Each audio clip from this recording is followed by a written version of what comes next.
Bismillahirrahmanirrahim.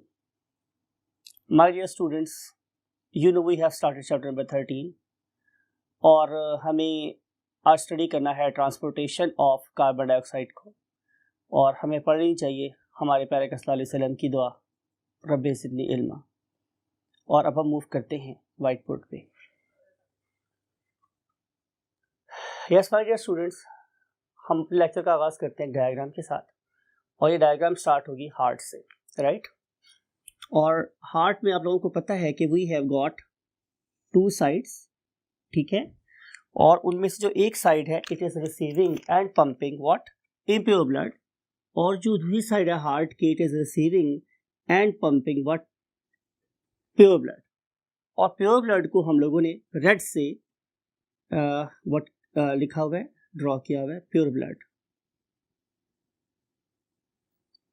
और जो दूसरी साइड है जाहिर है ये रिप्रेजेंट कर रही है इम्प्योर ब्लड को, मीन डीऑक्सीजनेटेड ब्लड को इम्प्योर ब्लड। और आपने गौर ये करना है माय डियर स्टूडेंट्स कि जब हमारे लंग्स क्या करेंगे, गैस को इनहेल करेंगे और गैसियस एक्सचेंज हो जाएगा, तो उसके रिजल्ट में मेरे ब्लड में ऑक्सीजन का कंटेंट बढ़ जाएगा, राइट। और वो ऑक्सीजन वाला blood it will send to the left atrium, और इस लेफ्ट एट्रियम से अब ब्लड आ जाएगा कहाँ, लेफ्ट वेंट्रिकल में। और जब ये लेफ्ट वेंट्रिकल पंप करेगा तो pure blood will be supplied to the various tissues of the body. अगर मैं इसको इस तरह से ड्रॉ करूँ, जो बहुत कॉमन डायग्राम हमारी बुक्स में बनी होती है, तो ये वही पुरानी डायग्राम है कि it may be your brain. ये जो पहला है फॉर एग्जांपल ये आपके ब्रेन को रिप्रेजेंट कर रहा है, ये आप लोगों के इससे ट्रंक को रिप्रेजेंट कर रहा है, और ये फॉर एग्जांपल आप लोगों की लेग्स को रिप्रेजेंट कर रहा है। तो pure blood is being supplied to the various parts of the body. अब यहाँ से क्या होगा स्टूडेंट्स, आ गैसेस एक्सचेंज होगा, और गैसेस एक्सचेंज होने के बाद जो इम्प्योर ब्लड है it will be collected by the veins, इसको वेन्स कलेक्ट करेंगी, और वेन्स कलेक्ट करने के बाद it will send to the what right atrium, और right atrium से it will be sent to the right ventricle, और right ventricle से ये वाला impure blood चला जाएगा किसके पास, lungs के पास, for the purpose of oxygenation। इसका मतलब ये होगा कि हमारा हार्ट दो सर्किट पे ऑपरेट कर रहा है। एक सर्किट है बिटवीन हार्ट एंड लंग, और दूसरा सर्किट है वो क्या है, between the heart and the systematics of the body, means different systems of the body, right. तो देखना ये है माय डियर स्टूडेंट्स आज सेकंड फेज में कि वो वाली ऑक्सीजन जो इस सर्किट के थ्रू मेरे डिफरेंट बॉडी पार्ट्स में डिस्ट्रीब्यूट हुई वो मिल गई किसको, मेरे डिफरेंट टिश्यूज को। मेरे डिफरेंट टिश्यूज ने क्या किया, कॉमन सेंस, मेरे डिफरेंट टिश्यूज ने जो ग्लूकोज था मेरे पास C6H12O6 उसको ऑक्सीडाइज किया। किस ऑक्सीजन के साथ, जाहिर है उस ऑक्सीजन के साथ कि जिसको हमने इनहेल किया था, और उसके रिजल्ट में उसने क्या बना दी, जाहिर है CO2 बनाई और वाटर बनाया, जो जाहिर है बाई प्रोडक्ट्स हैं। जो सबसे अहम चीज़ थी मेरे पास वो क्या थी, एनर्जी। और आपको पता है कि बेसिकली हम ये सारा रिएक्शन सिर्फ और सिर्फ एनर्जी की प्रोडक्शन के लिए कर रहे थे। वाटर और CO2 मेरे पास क्या है, वेस्ट। अगर मैं यूँ कहूँ कि ये वाली CO2 सिर्फ वेस्ट ही नहीं है बल्कि हार्मफुल भी है, तो ये गलत नहीं हो सकता।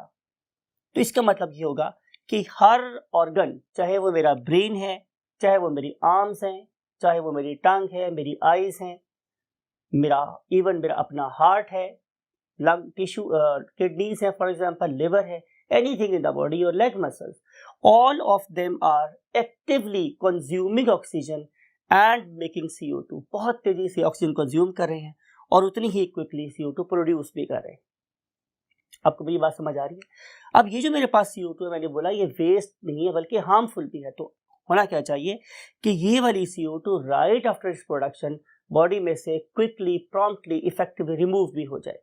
तो अब देखना ये है कि अगर हमारे सेल्स इस पर्टिकुलर CO2 को प्रोड्यूस करते हैं तो मेरे लंग्स तक कैसे जाती है। तो पहली बात आपको याद रखनी है स्टूडेंट्स, वो जो मैंने बोर्ड पर लिखी है आप लोगों के लिए, दिस वन, कि सॉल्युबिलिटी। पहला जो टॉपिक आपकी बुक में गिवन है वो है सॉल्युबिलिटी। अब हमने यहाँ पे प्रॉपर एक हेडिंग लिखेंगे और इस पॉइंट को डिस्कस करेंगे।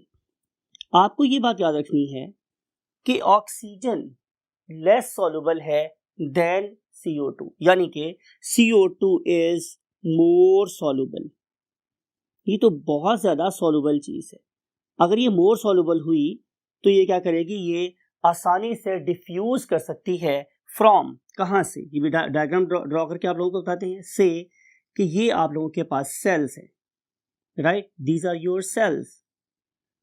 ये किसी चीज के भी सेल हो सकते हैं, स्टमक के, लिवर के, किडनी के, लेग मसल के, किसी चीज के भी सेल। ये जनरल डायग्राम है and each cell is making what CO2, ये CO2 बना रहे हैं, CO2 and this particular CO2 and this particular CO2.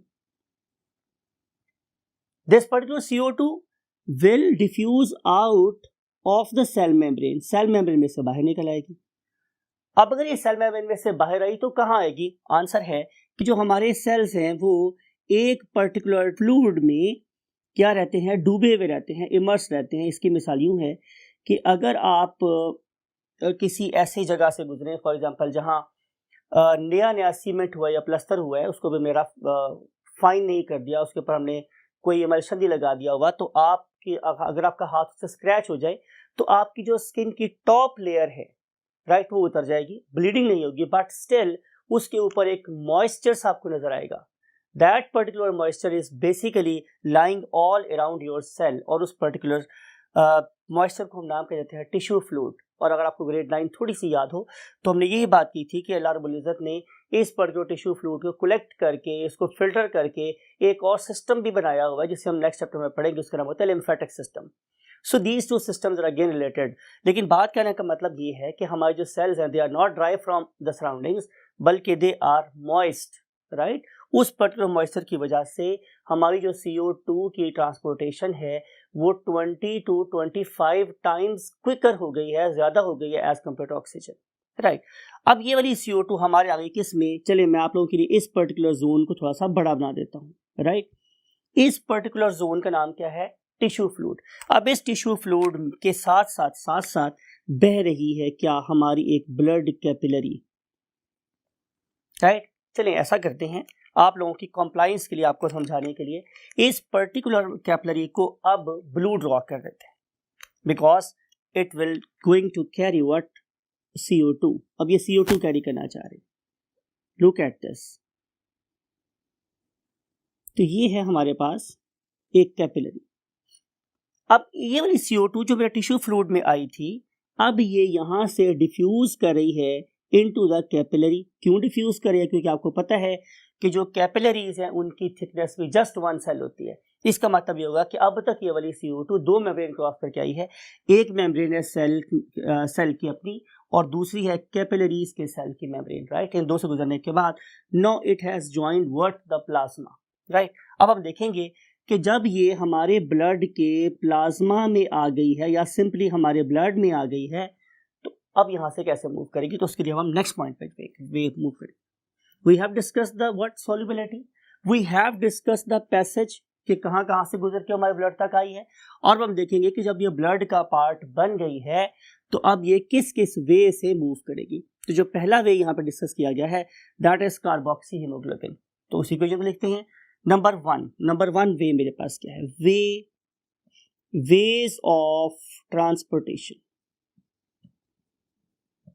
Ways of transportation, ये हम टॉपिक पढ़ रहे हैं। आप हेडिंग भी लगा सकते हैं during the attempt of the paper, और आप लिखेंगे नंबर वन लिखेंगे एज कार्बोक्सी हीमोग्लोबिन। पहली बात जो आपने एग्जामिनेशन पॉइंट ऑफ व्यू से माइंड में रखनी है वो ये है कि अप्रोक्सीमेटली को हम यूं भी लिख सकते हैं, नियरली इक्वल टू, अप्रोक्सीमेटली को नियरली इक्वल टू कितना होता है हमारे पास, 20% CO2 इस वे से ट्रांसपोर्ट होती है। अब इस वे में होगा हमारे पास क्या कि आपने पहले लिखा था कि H भी अपने साथ कंबाइन कर रही है ऑक्सीजन को, और इस वाले केस में H भी कंबाइन कर रही है अपने साथ CO2 को, राइट। जब H भी अपने साथ CO2 को कंबाइन करेगी तो जो कंपाउंड मेरे पास बनेगा वो क्या कहलाएगा, कार्बोक्सी हीमोग्लोबिन। फॉर्मूला क्या होगा हमारे पास, HB loose bond CO2, right. Formula बन गया HB लूज बॉन्ड CO2। आपको याद है लास्ट लेक्चर में मैंने बोला था कि अगर यहीं पे ऑक्सीजन कंबाइन हो जाए तो ये बनेगी ऑक्सी हीमोग्लोबिन, लेकिन अब उसी पॉइंट पे कंबाइन हो रही है CO2, तो हम इसे क्या बोलेंगे, कार्बोक्सी हीमोग्लोबिन। अब ये जो कार्बोक्सी हीमोग्लोबिन है, इसको इस सेक्शन को कंट्रोल करवाने के लिए जाहिर है हमें किसी एंजाइम की जरूरत होगी। लेकिन सवाल यहाँ पे जो ज़्यादा इंपॉर्टेंट आप लोगों की बुक के रेफरेंस से है वो ये कि ये वाली हीमोग्लोबिन आखिर कहाँ कंबाइन होती है। तो इसका आंसर मेरे पास ही है। चले आपके लिए हम एक थोड़ी सी चेन बनाते हैं। आपको ये बात पता होगी कि किसी भी प्रोटीन का जो पहला अमाइनो एसिड है, पहला amino acid for example it always starts with NH2, right, और जो आखिरी है it is always what, C double bond O and OH, right. यानी कि कोई भी अमाइनो एसिड हमेशा अमाइनो ग्रुप से स्टार्ट होता है और हमेशा किसी कार्बोक्सिलिक एसिड ग्रुप के खत्म होगा।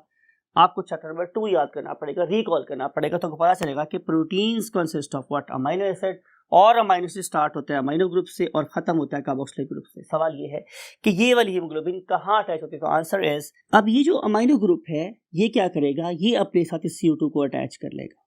तो आपको समझ आ गई कि जो हमारे पास CO2 है ये हीमोग्लोबिन के अमाइनो ग्रुप के जाके अटैच होती है। तो 20% ऑफ हीमोग्लोबिन इस वे से मूव करेगी, that is from the tissues to the lungs. अगली बात हम देखते हैं कि क्या हमारे ब्लड में सिर्फ और सिर्फ हीमोग्लोबिन ही प्रोटीन है, तो आंसर इज नो। हमारे ब्लड में तो और भी डिसॉल्व प्रोटीन्स है।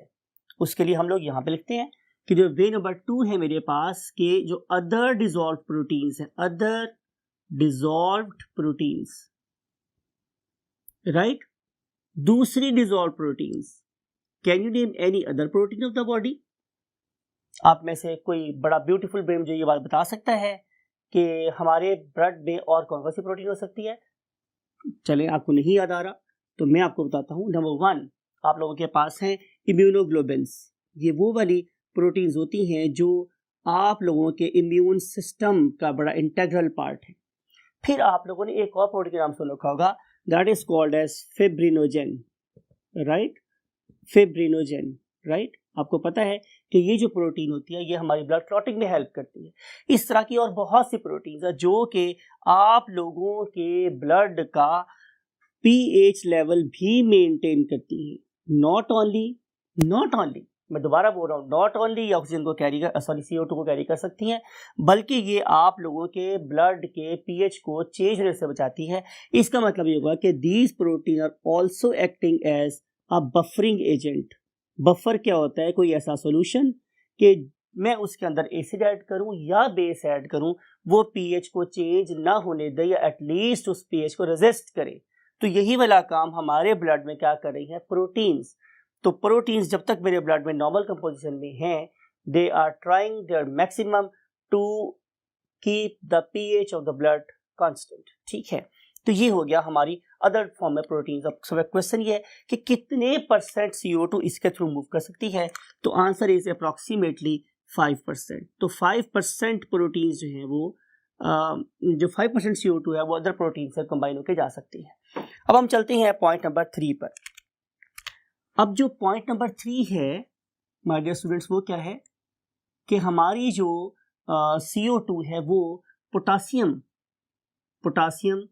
आपको पता है कि जो पोटासियम है इसके साथ इसका सिंबल K है और इसके ऊपर एक +1 चार्ज होता है, राइट। और ये K क्या कर सकता है कि ये अपने साथ एक नेगेटिवली चार्ज्ड आयन को मिला सकता है। वो नेगेटिव चार्ज आयन मेरे पास क्या होता है, HCO3, राइट। ये वाला पॉजिटिव चार्ज अपने साथ जब इस नेगेटिव चार्ज को बाइंड करेगा तो उसके साथ जाहिर है क्या बन जाएगा, या तो बन सकता है KHCO3 और या फिर ये बन सकता है K2CO3, ये डिफरेंट एक्शन से गुजरने के बाद। यानी कि जो CO2 है वो कार्बोनेट्स की फॉर्म में भी मूव कर सकती है और बाइकार्बोनेट्स की फॉर्म में भी मूव कर सकती है, राइट। और ज़रूरी ये भी नहीं है हमारे डियर स्टूडेंट्स कि यहाँ सिर्फ पोटासियम हो, यहाँ जाहिर है कोई भी पॉजिटिव चार्ज पार्टिकल इस बाइकार्बोनेट के साथ मूव करवा सकता है from the tissue to the lungs. लेकिन ये सब फ्रैक्शंस हैं, राइट। अगर आप एक अच्छी बुक पढ़ेंगे या आप किसी मेडिकल कॉलेज में जाके ये पढ़ेंगे तो आपको लिखा नजर आएगा कि अबाउट जो प्रोसेस अब हम पढ़ने वाले हैं उसका 90% CO2 का 90% इस वजह से मूव कर रहा है, लेकिन आपकी बुक क्या लिख रही है कि इस प्रोसेस जो हम पढ़ने वाले हैं 70% CO2 मूव होती है, जो मेरे ख्याल में गलत है। लेकिन बहरहाल आपको एग्जाम में वही लिखना है, बट जब आप फ्यूचर में जाके मेडिकल कॉलेज में पढ़ेंगे तो आपको पता चलेगा कि 90% CO2 इस वे से मूव करती है, that is in the form of bicarbonates ions. ठीक है, तो फोर्थ वे मैं आपसे बोल रहा हूँ, ये मेरा व्यू है। मेरा व्यू ये है कि 90% CO2 इस वे से मूव करती है as bicarbonates ions means H3O-1।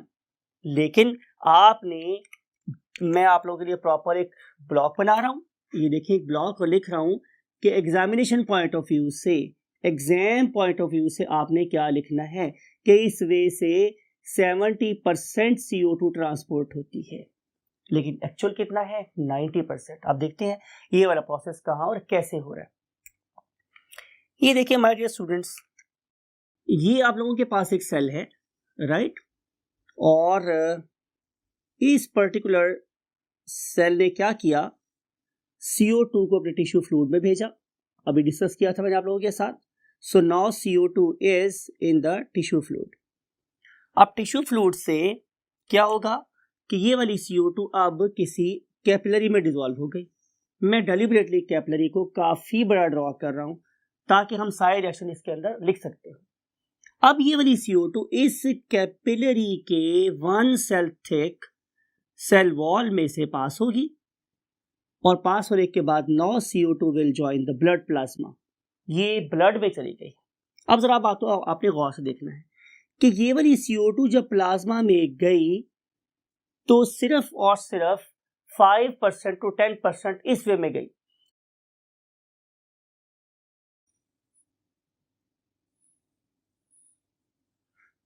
अब ये वाली CO2 इस RBC में घुस जाएगी,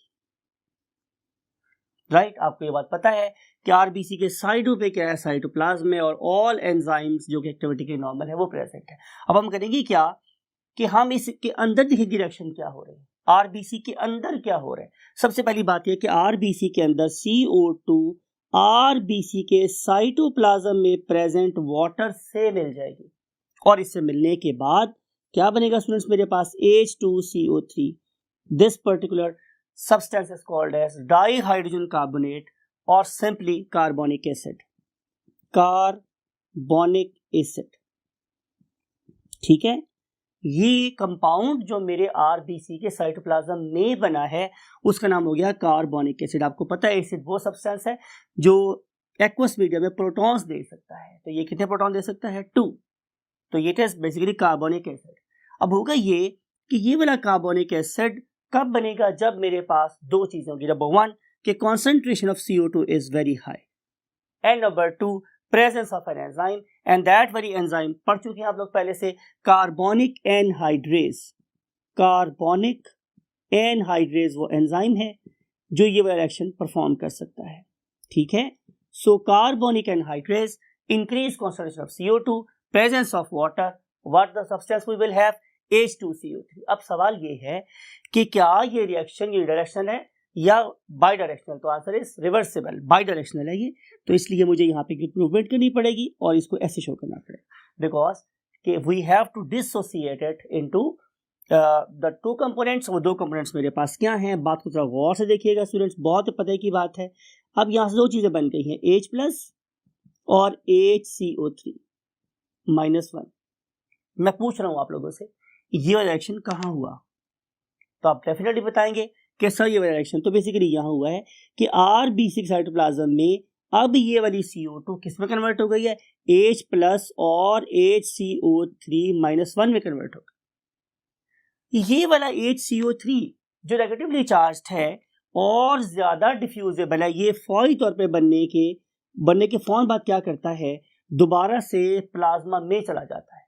तो HCO3 -1 mean hydrogen carbonate ions और bicarbonate ions they will move into the plasma, ये तो प्लाज्मा में चले जाएंगे, राइट, और ये प्लाज्मा में इसी फॉर्म में पड़े रहेंगे। लेकिन सवाल ये है माय डियर स्टूडेंट्स कि अगर यहाँ पर HCO3 -1 बाहर निकल गया है तो आप लोगों के ख्याल में क्या ऐसा नहीं होगा कि अब इस पर्टिकुलर आरबीसी के अंदर जो प्रोटॉन का कंटेंट है वो बढ़ गया है, और आपको पता है कि अगर प्रोटॉन का कंटेंट बढ़ गया तो इसके रिजल्ट में तो मेरे आरबीसी की पीएच क्या हो जाएगी, एसिडिक।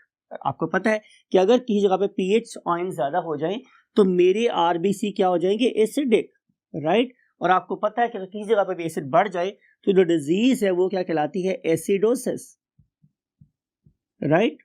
तो हम तो नहीं चाह रहे कि मेरे आरबीसी की क्या हो जाए, एसिडोसिस, और मेरे आरबीसी की जो पीएच है वो क्या हो जाए, ड्रॉप। अगर किसी जगह पे हमारे आरबीसी में चेंज आ जाए, आरबीसी पीएच कम हो जाए या ज्यादा हो जाए, तो इसका सबसे बड़ा इफेक्ट इस पे होता है मेरे एंजाइम पे, तो मेरे तो एंजाइम ही खराब हो जाएंगे।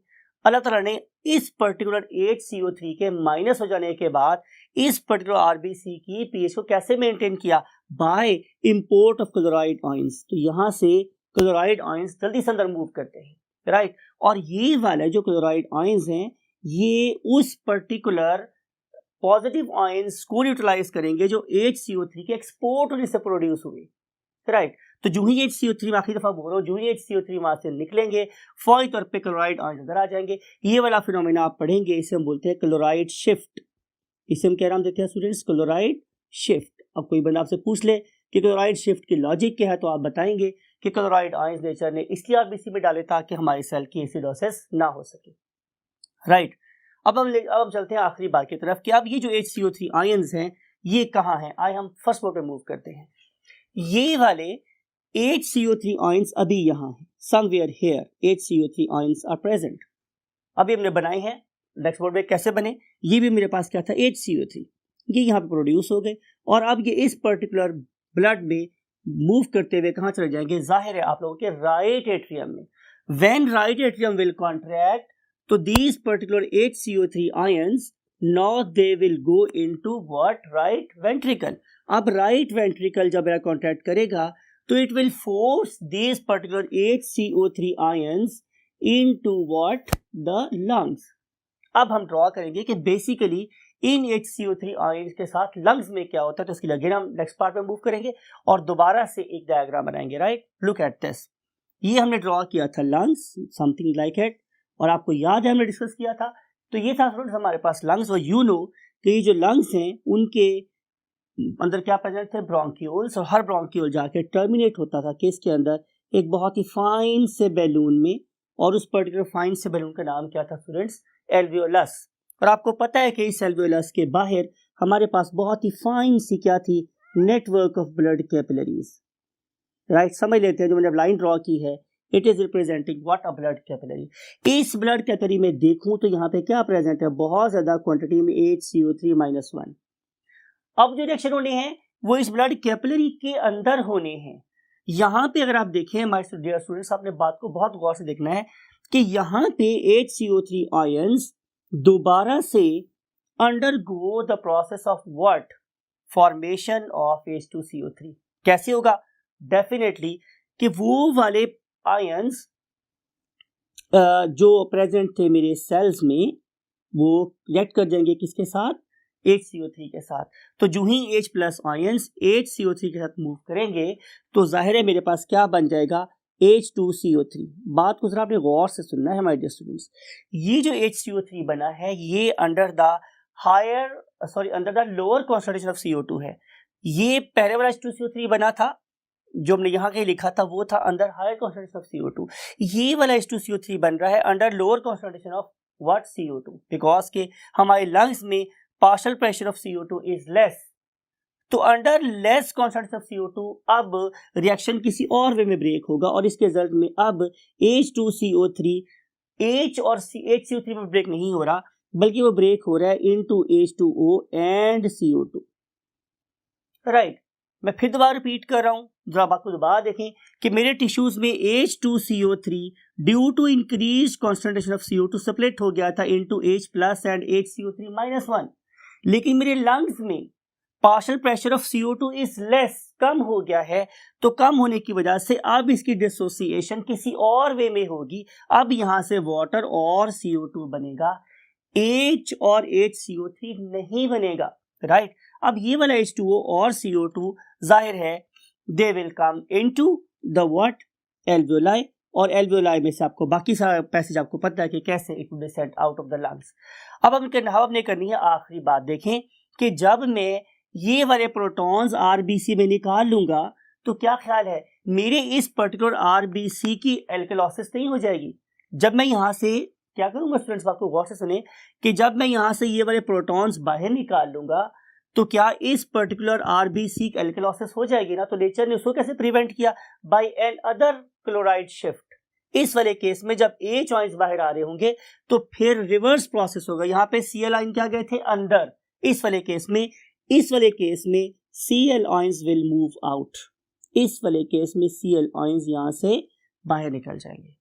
तो राइट, अब ये जो क्लोराइड आयंस की जो मूवमेंट है it is not part of your book, लेकिन आपको समझाना यहाँ पे इसे जरूरी था ताकि आप ये क्वेश्चन अपने माइंड में ना लेकर जाएं कि what happen to the H ions, और अगर H आयंस वहाँ पे एग्जिस्ट करते हैं तो फिर मेरे तो सेल एसिडोसिस का शिकार हो सकते हैं, तो फिर वो कैसे बचते हैं।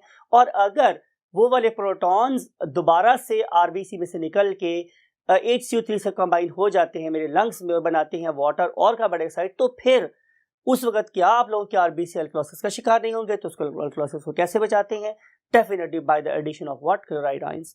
तो इस तरीके से अल्लाह रब्बुल इज़्ज़त 3 डिफरेंट वेज से हमारी CO2 को हमारे लंग, हमारे टिश्यूज में से उठा के कहाँ पहुँचाते हैं, हमारे लंग्स में से, और लंग में आ जाने के बाद वो वेंटिलेट आउट हो जाती है इनटू द एल्वियोलस, और एल्वियोलस में से आपको पता है कि हमने कैसे ब्रीदिंग मैकेनिज्म किया था और CO2 कैसे बाहर आ सकती है। अगले लेक्चर में हम आपसे कुछ रेस्पिरेटरी डिजीजेस की बात करेंगे, और till that time take very good care of yourself. अल्लाह हाफिज़।